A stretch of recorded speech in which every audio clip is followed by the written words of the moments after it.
Alright guys, so today we got a pretty good video for you guys. I really hope that you guys enjoy it, and it's going to be a PvP guide. And as you guys know, I play on controller, but these tips will be able to help you no matter what platform you play on, even on iOS, especially on Windows 10. These tips will help you no matter what. So yeah, let's get on with the first tip. Alright, so the first segment is W tapping and S tapping. Alright, so I have a few quick sumo clips from Hyperlands, and if you don't know what W tapping and S tapping is, basically it's where W tapping is where you're like sprinting, and then after you hit them, you let go of your sprint key, which is W, not your sprint key, you let go of your W button, and then you keep on tapping it after you hit them.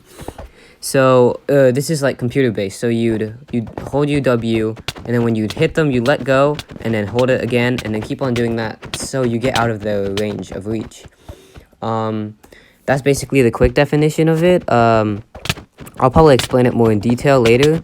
But S tapping is basically the same thing, except instead of letting go of W, you click the S button, so you move backwards. Now, for controller, it is kind of hard because you have to go from sprinting all the way forward to going all the way back and sprinting again. Now, I would recommend you, at your sprint button, you can either make it as X, or for me, it's where I push down on my PS4 controller. So I push down, and then I move back, and then move forward and push down again. And that's basically what S tapping is. The second segment is using projectiles to your advantage. Alright, so using projectiles is an amazing way to start combos. As you can see in this clip, I use a fishing rod to hit him first from afar, and then I can go in and start W tapping and S tapping, as in the last segment. I do have a few clips for you that I got while playing Hyperlands, which is a really good server for duels.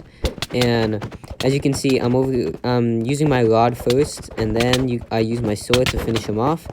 And it's just a lot easier to do this. And as you can see, I also use my bow here to kill him.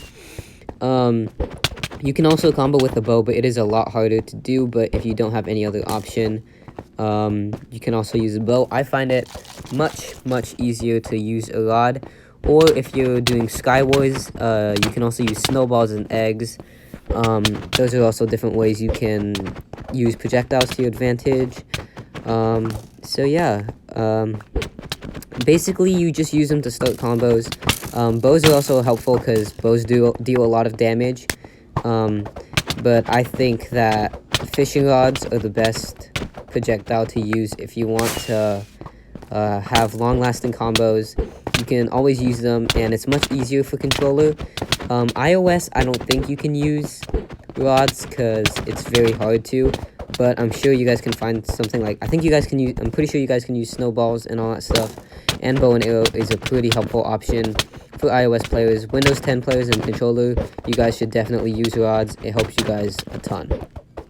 The next segment is being able to master bridge fights.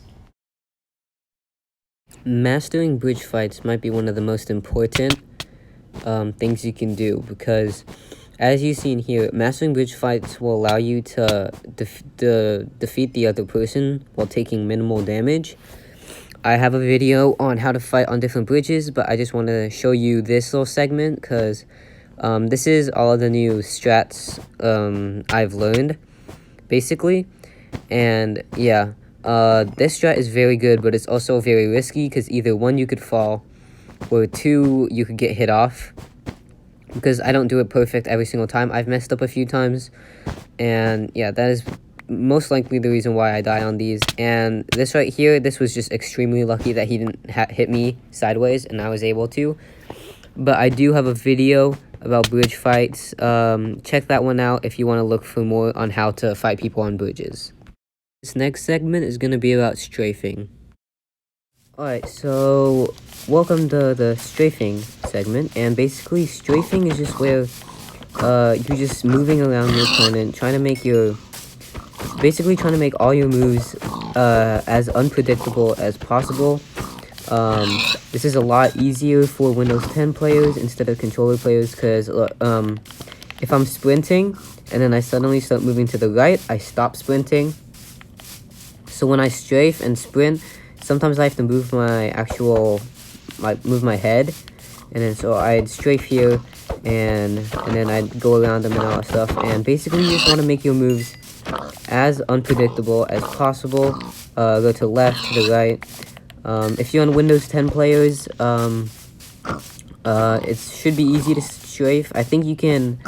A good move for Windows 10 players is you hold your sprint key and then hold W, and then your D key, and then start W tapping. So you go. It's kind of hard to explain because I'm not on Windows 10.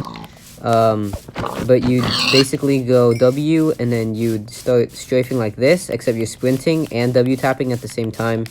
And I saw a video, and it looks like it works a lot of the time. So that is a good tip for strafing for Windows 10. Other than that, just try and get behind your opponent.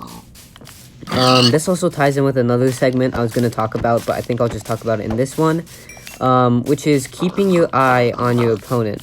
And this may seem pretty self-explanatory and pretty straightforward, but it's such a big thing, because when I die in PvP situations, most of them are because they end up getting behind me and I can't see them, and they end up getting just that few 2 hits on me, and that ends up me taking like half health, right? And then so it might seem self-explanatory, but one of the best ways to strafe is to get behind your opponent where they're not looking and stay behind them, and it's just one of the best ways to strafe. You will be able to defeat a lot more people once you start learning how to strafe, and you'll be amazed at how they can't touch you, and you'll be called out for hacks and everything. And even though you're just strafing, like, it's amazing. It's amazing. So yeah, that's it for the strafing segment, and I'm gonna show you guys a few clips of me strafing in duels, and yeah. Also, another quick tip about strafing is that if you guys are fighting someone like in duels, try like running towards them, and at the very last second, strafe one direction, and usually they miss and you can get a few hits on them. But that's just at the very beginning of the game, or of the duel. It's just a small tip that might help you in the future. So yeah. The next segment is block placement. Alright, so I have a few clips from my fighting on bridges tutorial. And this is basically how I use blocks to fight on bridges. Now, after this, I'll show you guys a way to use it in PvP. But this is another, like, I guess bridge fights, kind of, but except you're using blocks to it. And it's just a lot better. Block placement is really important. And you can use it to slow down your opponent and easily get combos on them. And it's just overall just very helpful to you. Alright, so I'm going to be showing you guys how to defend against, in PvP basically, while you're using block placement. To demonstrate, I'm going to be using wither skeletons because they're fast. Hopefully I don't get hit, but you never know because wither skeletons are so good. Okay, I just got hit. That's why I have golden apples. But basically what you want to do is just let's have this guy right here, and let's run away very far. And then when they're coming close, all you gotta do is walk up to them. Do pathfinding, it's kind of weird. And then just place a few blocks in front of them. Obviously, wither skeletons have auto jump on. Most players do. I mean, most players don't have auto jump on. So if you use this, they'll just like walk in this block, and then they'll stay here. And then you can easily combo them. So you just create separation so you can easily combo them. Or if you get them stuck, right? If you get them stuck, how PvP works is that if you're moving faster, you'll deal more knockback. So like if he gets stuck here, then I'll obviously be able to deal more knockback. As you see there, he went flying. Compared to just a normal hit, right? Compared to when we're both standing still. If I place him here, he should be able to go flying. Sorry, not that. Okay, let me demonstrate that again. Yeah, he should be able to go flying, just like that. So yeah, that's basically how how block placement is supposed to work. You can also do stuff like bridging, like what I did in the last voiceover is the bridging part. Works on bridges too. Like here, let me build a quick bridge. Okay, so let me build just a 1x1 bridge. Okay, so 1x1 bridge, and let's say someone's like perfect. Okay, I can actually use these guys. As I showed you guys before, block trapping. Just do that. Block trap them. Obviously, they won't fall off because they're wither skeletons. They're programmed by the thing. But hopefully when you're fighting somebody, this will be gone. And then when they're running here, you just place up, like this is all gone down to down to the void, and then you place up 2 while they're running here. They fall into the void. What I like to do is I'll block up and then I'll jump around and then hit them off. That's what I like to use with my blocks. Basically, block placing is super important. If you're PvPing or not, it's just very important overall.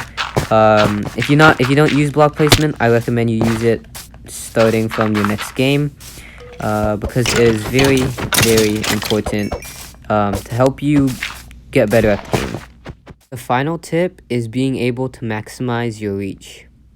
Alright guys, so this is going to be the last tip of the video, and this one might be one of the most important tips that there is out there.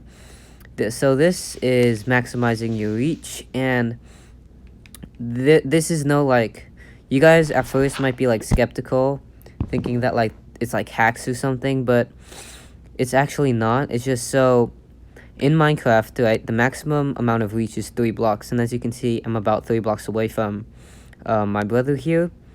And okay, so this is in no way saying that you should download hacks or something and be able to maximize your reach like that. This is fully legit.